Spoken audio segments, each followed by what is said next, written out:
भयंकर विस्फोरण चलीगला 8 जनक जीवन। गुरुवार तमिलनाडुर शिवकाशी अंचल में घटी एभली किछि घटना। पुलिस सूचना अनुसार बाण कारखाना विस्फोरण जोगु 8 जन जीवंत दग्ध हो जाइछन्ति। सेपरि 12 जन गुरुतर अछन्ति, सेमानकु उद्धार करी हॉस्पिटल रे भर्ती करा जाइछि। आहतंक मध्यरु 2 जनक अवस्था संकटापन्न रहिछि। समस्त मृतक एही बाण कारखाना रे काम करुथिले।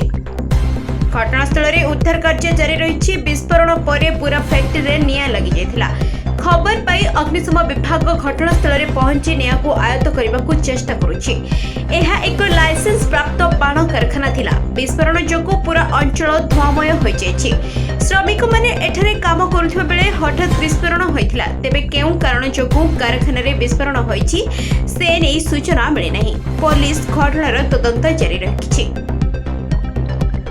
शिवकाशी भारतर बड़ बाण तैयारी कारखाना रूपे जनाशुना।